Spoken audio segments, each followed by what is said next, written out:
Storytel, un monde nouveau vous appelle.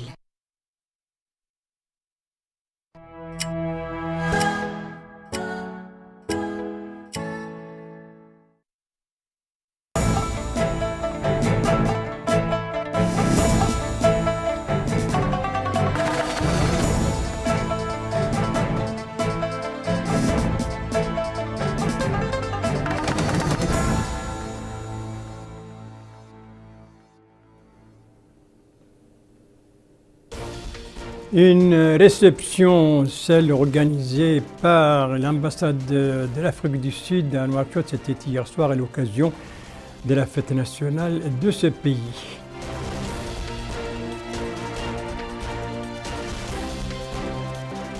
Une rencontre, celle organisée par l'Observatoire national pour les droits des femmes, de la femme et de la fille, pour la promotion donc de la participation politique de la femme.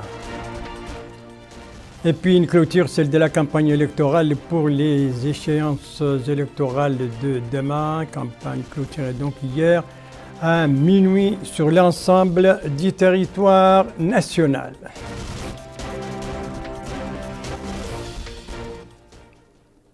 Voilà pour les principaux titres du journal et c'est parti. Mesdames, Mesdemoiselles, Messieurs, bonsoir et bienvenue à votre 22h de ce samedi 12 mai 2023. Et pour commencer, une page diplomatique avec cette réception organisée par l'ambassade sud-africaine. C'était hier soir à Nouakchott à l'occasion de la célébration de la fête nationale de ce pays.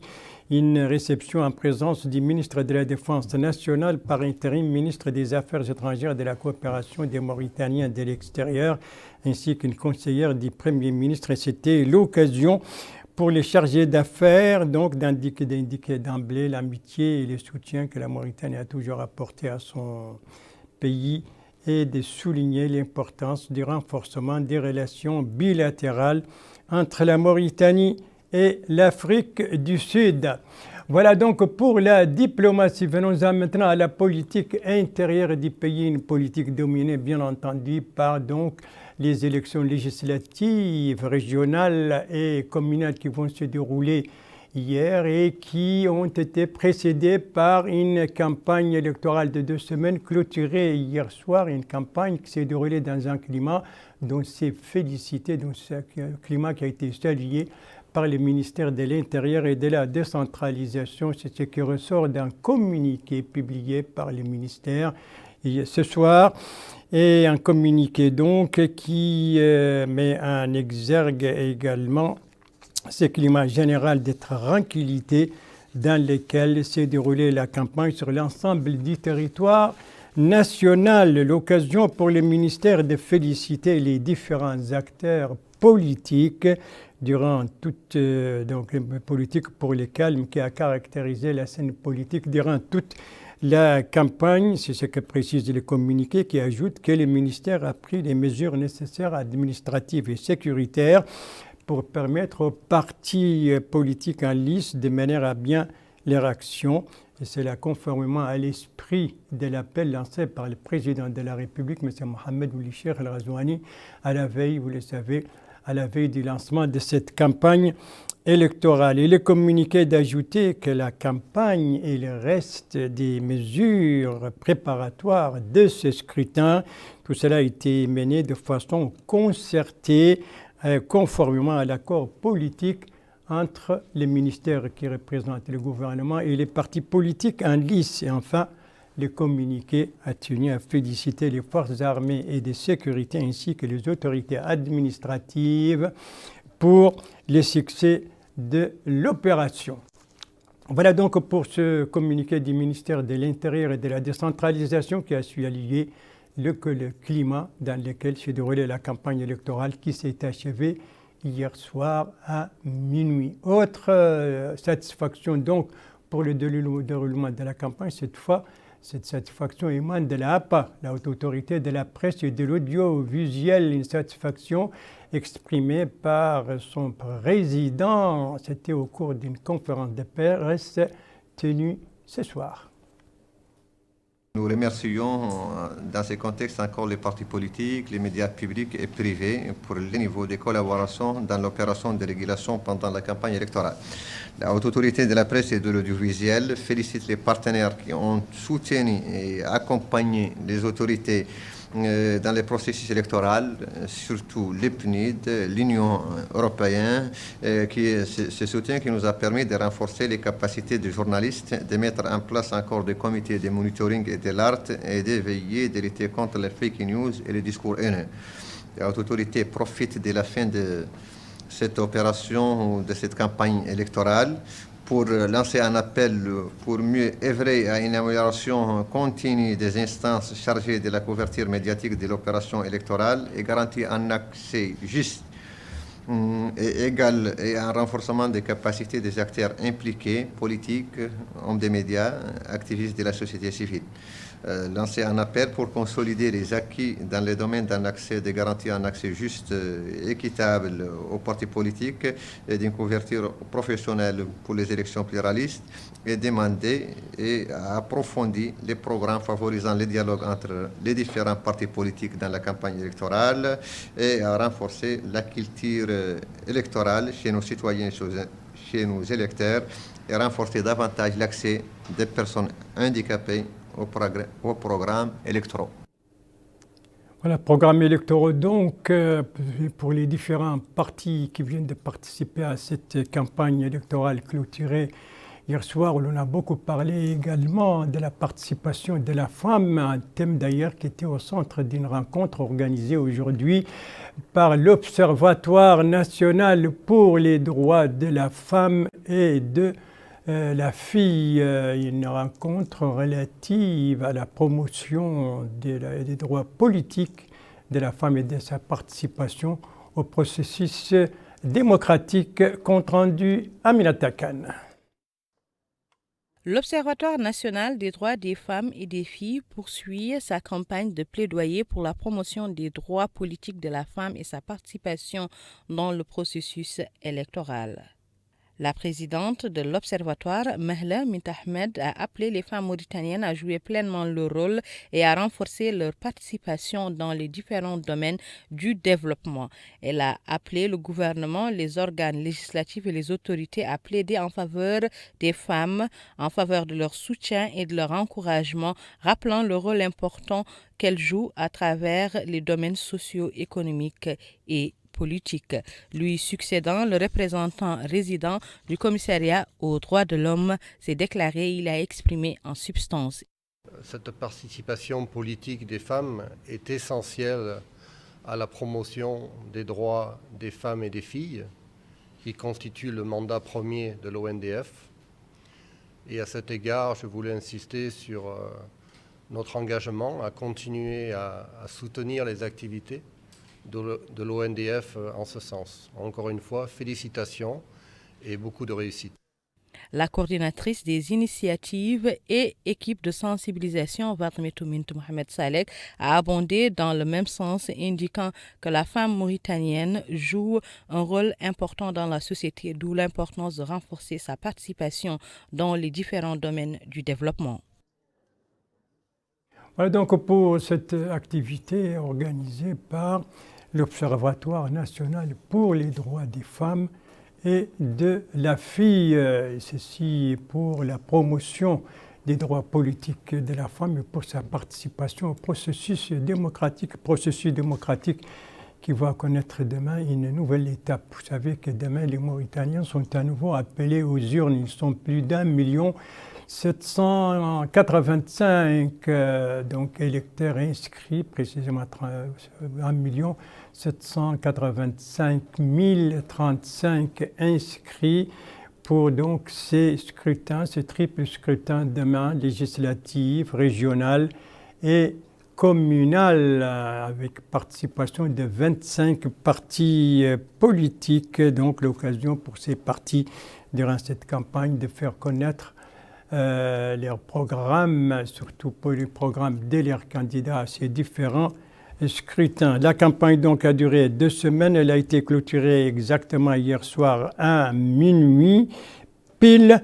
Et depuis, c'est le silence radio, donc sur l'ensemble du territoire national en attendant les jours J, donc demain. Alors, comment ce silence a-t-il été observé tant à Nouakchott qu'à l'intérieur du pays? C'est ce qu'on va voir avec nos reporters et nos bureaux régionaux. Et pour commencer, on va voir justement l'observation de ce silence au niveau des 3 wilayas de Nouakchott, compte rendu Bokar Baïleba.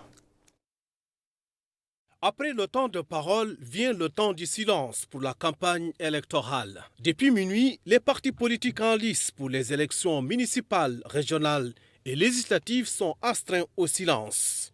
Ici à Nouakchott, c'est le temps du silence pour les partis politiques. Après avoir présenté aux électeurs toutes les tendances, tous les candidats, toutes les opinions, l'électeur est seul avec sa conscience. Il va devoir faire un choix et trancher. Et manifestation de ce silence électoral, ce sont ces tentes, tapis, tribunes, bâches, banderoles, sonorisations qui ont été rangées pour laisser la place au temps du silence. Les citoyens sont unanimes pour se réjouir du climat d'enthousiasme qui a prévalu durant la campagne électorale. Ils se réjouissent aussi de la modération du discours des candidats. Ils ont aussi loué le sens de l'organisation des meetings et la pertinence des programmes proposés par les candidats. Et certains se sentent plus motivés que jamais pour voter pour leurs candidats. En définitive, les meetings se sont déroulés dans un climat caractérisé par la concurrence positive et le respect mutuel entre les différents partis en lice pour le scrutin du 13 mai. Voilà donc plus de signes de la campagne électorale au niveau des 3 wilayas de Nouakchott. Les tentes ont disparu, les portraits géants des candidats aussi. Bref, plus de traces des sites depuis hier soir à minuit. C'est le silence radio donc dans les 3 wilayas de Nouakchott, tout comme d'ailleurs dans le reste des capitales régionales. C'est notamment le cas d'Ennema, la capitale du Hod-Sharqi. Compte rendu de notre correspondant permanent là-bas, Alvarez Cheibani. Compte rendu revient en français par Mohamed Khattat. Telle est ce matin la ville de Nema, au lendemain de la clôture de la campagne électorale préparatoire du scrutin de samedi 13 mai 2023. Tentes dressées au bord des rues et autres signes apparents d'occupation des places publiques pour servir de sites et de lieux de rassemblement électoraux et de propagande aux candidats ont disparu ou presque. Pour ce monsieur, cette campagne électorale a été caractérisée par 2 faits marquants. Le premier est qu'il n'y a pas eu d'achat de voix ou de conscience par manque d'argent. L'argent a peu circulé, a-t-il dit. Et le deuxième constat est qu'il n'y a pas eu de dénigrement entre les candidats, ni de ragots, ni de gros mots, ni de dépassement. Pour cet autre, la campagne électorale était paisible et responsable. Pour celui-là, c'est la première fois qu'une campagne électorale brille par la présence des jeunes qui ont été nombreux partout dans toutes les wilayas du pays. Reste à savoir si le sérieux, le respect réciproque et le sens de responsabilité qui ont été affichés par les candidats durant la campagne vont se refléter une fois élus. C'est la gestion des affaires de la wilaya. Les habitants du Hod-Sharqi, les appelant à tenir leurs promesses, à être au chevet des pauvres, des jeunes, des femmes, à être juste à l'endroit des gens, qu'ils aient ou non voté pour eux. Voilà, nous quittons donc Nema, la capitale du Hod-Sharqi, pour sa voisine de l'ouest, à savoir Ayoun, la capitale du Hod-El-Gharbi. Là non plus de traces des sites électoraux, c'est notamment le silence depuis donc hier soir à minuit. Correspondance d'Ayoun de Cheikhna Cheikh Sadbou. 2 semaines durant, les 24 listes au niveau de la wilaya du Hod-El-Gharbi qui vont participer au scrutin du 13 mai 2023 ont bâti leur campagne électorale, parlementaire, municipale et régionale. Durant cette période, la ville d'Ayoun était le centre d'activités politiques intenses. Meetings, caravanes, visites de proximité, tous les moyens sont bons pour séduire les lecteurs. Depuis hier minuit, la ville semble retrouver son calme, un calme avant le vote. Les habitants à qui nous avons tendu le micro se sont félicités du déroulement sans problème de la campagne électorale. Une campagne, selon eux, qui s'est déroulée dans un climat de respect mutuel et de concurrence positive. Il faut noter que les forces de l'ordre de la wilaya ont déjà pris position devant les bureaux de vote afin d'assurer le bon déroulement du vote au niveau de la wilaya du Hod al-Qarbi et de sa capitale Ayoun. Voilà, merci Cheikh Saadbou depuis Ayoun et nous poursuivons notre voyage vers l'ouest, toujours sur la route de l'espoir et notre prochaine étape, c'est Kifa, la capitale de l'Assaba. Et là aussi, c'est comme les précédentes étapes, c'est le silence, comme l'a constaté notre correspondant là-bas, Cheikh Hamidi. Correspondance revue en français par Melika Nakli. Minuit a sonné, mettant fin aux meetings politiques et soirées électorales et artistiques qui ont 15 jours durant animé la wilaya de l'Assaba, à l'instar de toutes les autres wilayas du pays. Un grand silence qui fait suite aux soirées hautes en son et couleurs, et ce 24 heures avant le jour J, tant attendu du vote le 13 mai. Partis politiques, candidats, partisans, population, prestataires de services, tous auront vécu dans l'effervescence de cette course pour briguer des postes tant attendus, des différentes listes proposées aux électeurs qui n'ont que l'embarras du choix. C'est dans une atmosphère festive et de bonne aloi que se sont déroulés ces 15 jours de campagne électorale. Ce jeune souligne que la campagne électorale à Kifa s'est bien déroulée sans aucun problème de sécurité. Très sage, il appelle les électeurs à voter le 13 mai en leur âme et conscience et à ne pas vendre leurs convictions. En prévision du jour J, le réseau des jeunes médiateurs pour la paix a organisé une manifestation de sensibilisation au cours de laquelle ont été présentés des exposés en langue nationale mettant l'accent sur l'importance qu'il y a à voter, un droit et un devoir civique. Le nombre des électeurs selon la CENI dans la wilaya de l'Assaba est de 164 442 électeurs. Nous, après donc l'Est et le centre du pays, nous nous dirigeons maintenant vers le sud et le sud-ouest du pays et nos prochaines étapes, c'est Kermassin, notre Arza, Aleg, la capitale du Brakna, et Kaedi, la capitale du Gorgol. 3 étapes qui n'échappent pas, comme les précédentes, à ce silence radio. C'est ce qu'ont constaté nos bureaux régionaux dans ces 3 wilayas. Correspondance revue en français par Aminata Khan. Kaedi, capitale de la wilaya du Gorgol, les populations à qui nous avons tendu le micro ont indiqué que la particularité de cette campagne de cette année, c'est la participation massive des jeunes en plus de la participation des femmes. Ils espèrent que les nouveaux élus vont renforcer la justice. La même ambiance prévaut au niveau d'Aleg, capitale de la wilaya du Brakna. Là également, les populations espèrent que les candidats vont tenir les promesses tenues à l'égard des populations et espèrent plus de développement. Ils ont indiqué que la campagne s'est déroulée dans une atmosphère empreinte de sérénité. À Kermassen, ce jeune a déclaré à notre micro que la campagne s'est bien déroulée. Il espère la victoire de son candidat aux législatives et indique qu'aucune irrégularité n'a été remarquée depuis le démarrage de la campagne. Même son de cloche pour ses concitoyens qui ont tous indiqué que la campagne s'est déroulée sans grande difficulté à Kermassen et ils espèrent que leurs candidats respectifs vont réussir haut la main au premier tour.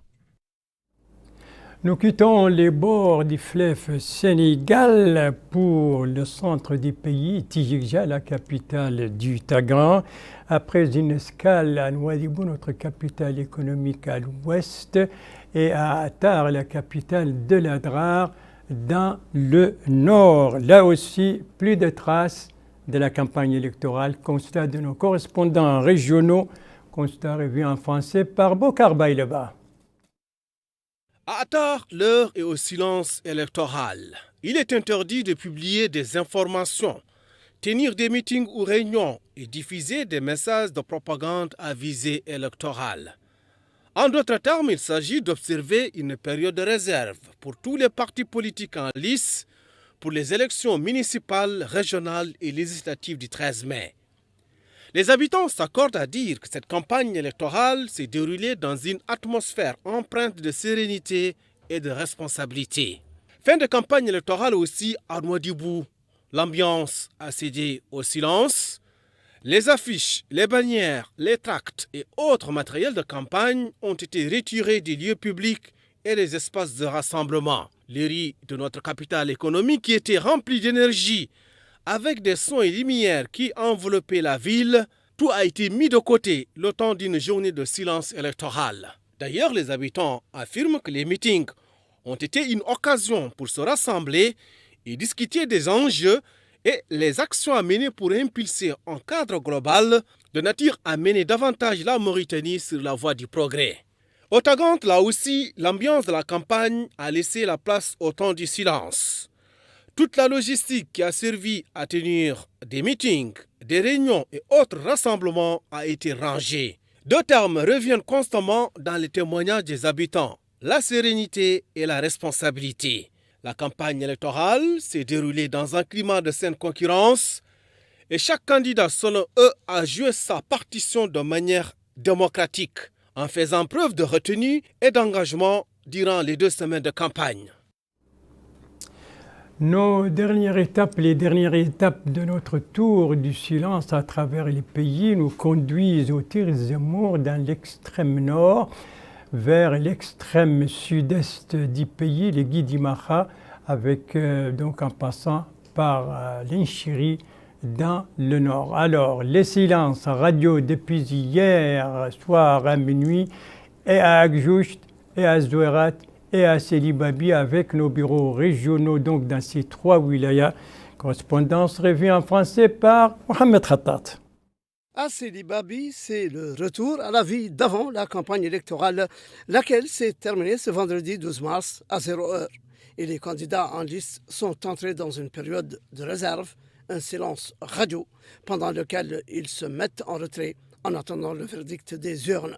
Ce citoyen souligne le comportement irréprochable des candidats et de leur entourage durant la campagne, qui, a-t-il précisé, a été marqué par une saine émulation dans un climat paisible et responsable, souhaitant que ceux qui en sortiront gagnants serviront comme il se doit cette wilaya agro-pastorale aux grandes potentialités. Pour cet autre, la campagne a pris fin hier soir et il leur souhaite à tous bonne chance. Pour cette femme, la balle est maintenant dans le camp des candidats qui doivent tenir leurs promesses électorales. C'est aussi l'avis de bien d'autres habitants de la ville de Selibabi qui appellent les candidats à tenir à présent leurs belles promesses. Après 2 semaines de campagne électorale menée tambour battant, les rideaux sont tombés et c'en est fini de la propagande électorale.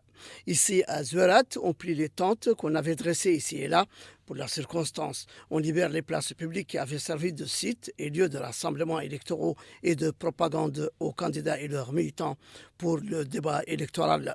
C'est donc un silence radio auquel les candidats sont astreints par la loi pour laisser aux électeurs un temps pour poser leur choix sans être perturbés. Les populations de la ville de Zouerat reconnaissent que la campagne électorale s'est déroulée dans une atmosphère de concurrence positive entre tous les partis engagés dans ces élections, n'enregistrant aucun dépassement ni le moindre problème. Les uns et les autres, parmi les habitants de la ville, espèrent que les futurs élus changeront en bien leurs conditions de vie et que les résultats de ces élections consolideront l'unité et la cohésion nationale et apporteront plus de prospérité et de développement pour la wilaya du Tir Zemmour. Là, à Agjoust, les tentes ont été elles aussi remballées, les haut-parleurs se sont tus et les affiches et grands portraits des candidats pliés. Le brouhaha des 15 jours de campagne électorale laisse en place à un calme plat, comme si de rien n'était. La ville a donc repris son train de vie habituel après 2 semaines d'intenses activités marquées par diverses méthodes de propagande, des meetings, des soirées électorales et des exposés sur les programmes électoraux des candidats en lice pour ces élections. Pour ces électeurs, c'est une campagne électorale qui s'est déroulée dans un climat de liberté d'expression, sans futilité ni ragot ni attaque personnelle. La mobilisation y était grande partout. Désormais, les regards sont tournés vers les urnes qui auront le dernier mot pour désigner les vainqueurs. Voilà donc pour ce tour du silence à travers les pays pour vivre donc l'atmosphère de la clôture de cette campagne électorale depuis hier soir à minuit et on attend donc le jour J, c'est demain et la balle maintenant est dans le camp des électeurs. Chacun de nous va se rendre demain donc pour voter et il aura 6 bulletins différents avec des couleurs différentes. Et bien entendu, il va rentrer dans l'isoloir, chacun de nous va rentrer dans l'isoloir, cocher pour celles ou ceux qu'il veut voter, pour lesquels il veut voter, et il plie carrément, très simplement, chacun des bulletins. Et quand il sort de l'isoloir, eh bien devant lui, il y a 6 urnes qui sont aussi différentes, avec des couleurs différentes, qui correspondent justement à celles des 6 bulletins que nous avons entre les mains. Et donc, il ne nous reste que tout simplement de prendre chaque bulletin, les mettre dans l'urne qui correspond à sa couleur. 6 bulletins donc pour les 25 partis politiques qui étaient en liste pour ces échéances électorales, législatives, régionales et communales, pour lesquelles 25 partis politiques étaient en liste. Et pour tout cela, c'est pour donc disputer d'une manière pacifique les voix des 1 785 035 inscrits répartis sur 4 729 ou 49 bureaux et pour donc 2071 listes présentées par ces partis politiques. Voilà donc les chiffres et c'est sur ces chiffres que se termine ce journal. Merci à vous, madame, mademoiselle, monsieur, de l'avoir suivi. Merci bien entendu aux équipes rédactionnelles et techniques qui ont participé à sa conception. Je vous en rappelle les principales informations. Ici, nous sommes à l'ambassade de l'Afrique du Sud. C'était une réception organisée hier soir à l'occasion de la fête nationale de ce pays. Réception en présence notamment du ministre de la Défense nationale par intérim, ministre des Affaires étrangères, de la coopération et des Mauritaniens de l'extérieur. Ici, nous sommes donc à l'Observatoire national pour les droits des femmes et de la fille. Une rencontre qu'il a organisée aujourd'hui pour promouvoir les droits politiques des femmes et pour leur participation au processus démocratique. Et là, c'est le silence radio depuis hier soir à minuit sur l'ensemble du territoire national pour la campagne électorale de 2 semaines que nous venons de vivre et qui a préparé donc les échéances de demain. Et je vous rappelle, ou je vous signale plutôt que tout à l'heure, après ce journal, vous avez rendez-vous avec une émission, Liqa Khas, autrement dit rencontre spéciale des programmes de Mauritanie. Et invité de ce Liqa Khas, bien entendu, c'est la CENI, la Commission électorale nationale indépendante, la Commission électorale nationale indépendante. Voilà, alors donc, pour tout savoir sur les échéances de demain, sur comment s'est déroulée la campagne, l'occasion de suivre ce programme Liqa Khas avec comme invité la CENI. Quant à moi, il ne me reste plus qu'à vous souhaiter une très très bonne fin de soirée, une très très bonne fin de semaine et à vous donner rendez-vous, Inch'Allah, demain à la même heure, 22h. Bonsoir.